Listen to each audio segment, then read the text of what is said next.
Now tell me, you ever seen something so wrong it makes your teeth ache? Not an angry ache, but a deep, sorrowful one. That's the feeling that hit Silas when the saloon doors swung open, not with a bang, but with a tired sigh. The light that spilled in was mean and yellow, full of dust and dying dreams. And in that frame stood a girl, no, a woman, made old before her time. She was heavy with child, the kind of heavy that speaks of months, not weeks. But it wasn't her belly that stopped the room cold. It was the iron. A heavy, rusted chain ran from a thick collar around her neck down to manacles on her wrists. She shuffled, not walked, pulled along by a sneering man in a fine coat, a man named Barlow whose wealth was as old as the dirt his family stole. The girl's eyes scanned the room, vacant with despair, until they landed on Silas, sitting alone in the corner. His face was a roadmap of hard miles and lost love, and maybe she saw something there the others didn't. A whisper, dry as a bone, escaped her lips, yet it carried across the silence like a scream. "My twins are coming," she breathed, her hand protectively on her stomach. "Please, remove my chains. And save me." The words hung there, a prayer in a place that had forgotten God. Silas didn't move. Not at first. He just watched. He saw the way the other patrons looked down into their glasses, suddenly fascinated by cheap whiskey. He saw the fear in their eyes, the quiet calculation that her trouble wasn't worth their own. They were part of the fickle community, the kind that watches a burning house and complains about the smoke. Barlow laughed, a sound like rocks grinding together. "The little mare's got spirit," he said to the room, though his eyes were fixed on Silas, a challenge. "She's my indentured property. A debt to be paid." As Silas took a slow sip of his water, he set the glass down with a quiet click that echoed louder than Barlow's boast. He'd seen enough men like Barlow in his time, men who confused ownership with strength, cruelty with power. He'd buried men like that. He rose from his chair, not fast, not loud, just a slow unfolding of a man who was bigger than he first appeared. His shadow stretched long and dark across the floorboards, covering the girl in its protection. He didn't look at Barlow. He looked at her. He gave a single, almost imperceptible nod. That one small gesture was a promise, a declaration of war he hadn't asked for but wouldn't back down from. He walked toward them, his boots making a soft, rhythmic thud on the floor. Clip-clop. Clip-clop. Like a hearse coming for a man who just didn't know he was dead yet. Barlow's smirk tightened. His hand went to the fancy pistol at his hip. "This ain't your concern, drifter," he snarled. Silas stopped a few feet away.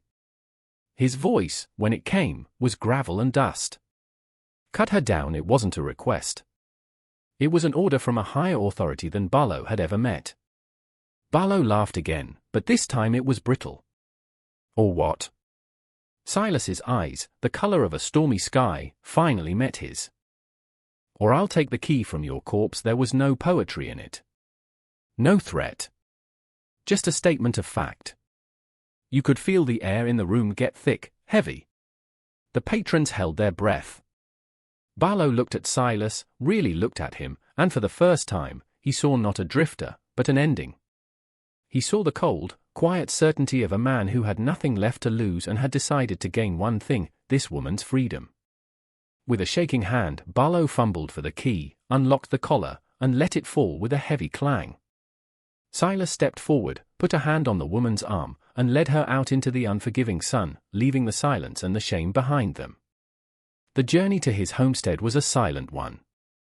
He put her on his old horse, tired and steady, and he walked beside her, his hand never far from the worn grip of his revolver.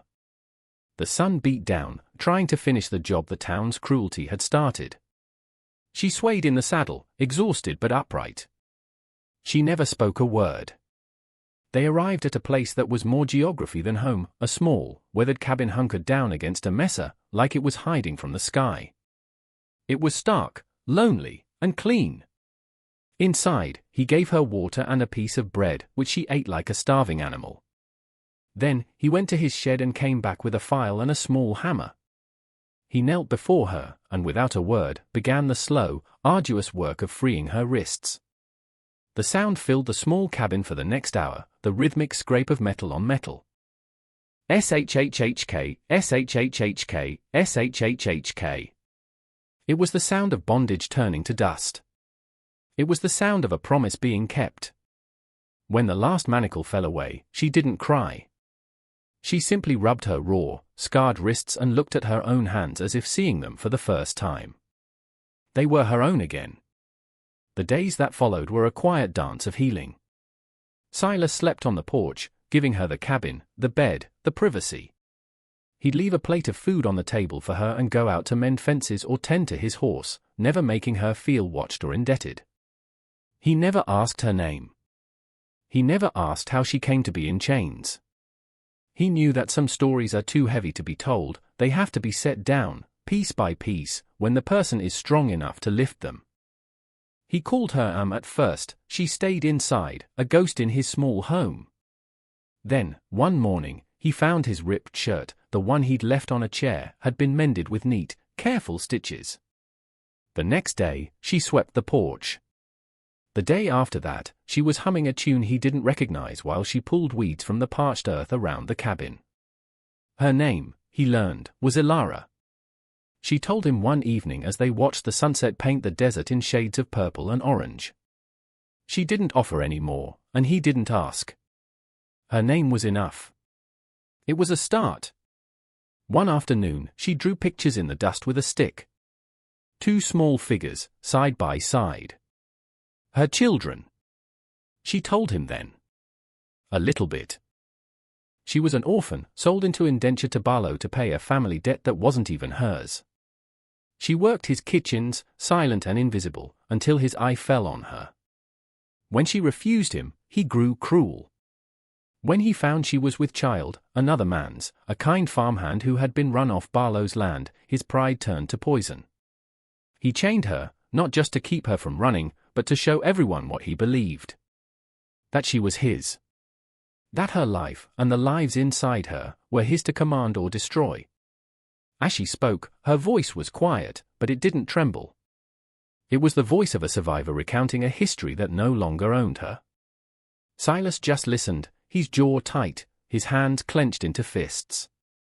He had cut her chains, but he knew the man who had forged them would not forget. He had bought a war he wasn't ready for, but one he would now have to finish. That peace they had built was fragile, he knew, as fragile as a new seedling in a storm. And he could see the clouds gathering on the horizon. The storm arrived a week later. It came not as rain, but as dust and horses. A cloud on the horizon that slowly resolved into 3 riders. Barlow and 2 of his hired thugs. They rode right up to the cabin, arrogance rolling off them like heat off asphalt. Silas was waiting on the porch, a rifle held loosely in his hands. He didn't raise it. Not yet. "I've come for my property," Barlow shouted, his voice ugly and sharp. "The law is on my side. I have the papers." Silas's face was stone. "She's not property, she's a debt." Barlow spat. "And she's carrying something of value. I'll take the brats as payment for her flight." It was a vile confession. He didn't see children, he saw assets. He saw 2 more lives he could own, could chain, could break. The threat was clear. He would take her babies. Silas squared his shoulders. The world shrank to the space between these men. The wind picked up, whipping dust into their eyes, a fitting shroud for what was about to happen. "You'll take nothing from this place but regret," Silas said, his voice low and final. Barlow laughed and his men reached for their guns. But just as steel was about to clear leather, the cabin door creaked open. Ilara stepped out into the harsh light. She wasn't the broken creature from the saloon. Her shoulders were back, her head held high. Her eyes, once vacant, were now blazing with a fire that could melt mountains. She walked past Silas and stood at the edge of the porch, her swollen belly a shield of life against their world of death. She looked directly at Barlow, and the man actually flinched. She didn't scream. She didn't cry. Her voice was calm, clear, and colder than a winter grave. "You will not touch my children," she said. It was a verdict. It was a prophecy. You think your papers and your chains make you a man? You are nothing. A ghost. Your soul is a barren patch of ground where nothing will ever grow. Her words were the truth, and the truth has a weight all its own. Barlow and his men stared, dumbfounded. They had come for a victim, a possession. They found a queen defending her throne. In that moment, she wasn't just a survivor.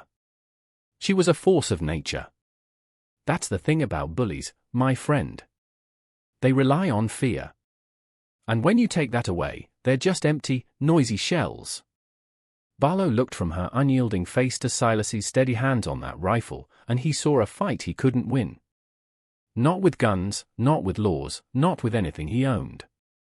He was beaten not by a bullet, but by a woman's will to protect her young. He cursed, a pathetic, broken sound, and wheeled his horse around. He and his men rode away, swallowed by the same dust they had ridden in on, leaving only a profound, ringing silence behind them. The storm had broken. The rain began to fall then, soft and gentle, washing the air clean, turning the dust to dark, fertile soil. Silas looked at Ilara, and she looked at him. No words were needed. A new world had just been born in that dusty yard, a world built on courage and sealed by the coming rain. It was a hard one, palpable peace, the kind that sinks right into your bones. 2 weeks later, under the watchful eye of a sliver moon, Ilara's twins were born. A boy and a girl. Healthy, loud, and alive. Silas, the man who had lost his own family years ago, now held new life in his calloused hands. He had built them a cradle from weathered pine, and as they slept in it, side by side, he and Ilara sat at the table, a new family forged in fire and faith. The news traveled, as news does, carried on whispers from the saloon to the town. They started to see. Not a drifter and a runaway, but a protector and a survivor. One morning, a bundle of blankets appeared on the fence post. The next, a sack of flour. The fickle community, once so quick to judge and turn away, was now offering quiet tributes. They were small acts of penance, of acknowledgement. They were mending a tear in the fabric of their own humanity. And Silas and Ilara, they built their life, day by day, a testament to the fact that true strength isn't about what you can own or what you can break. It's about what you can protect, what you can heal, and the quiet courage it takes to stand up and say, no more.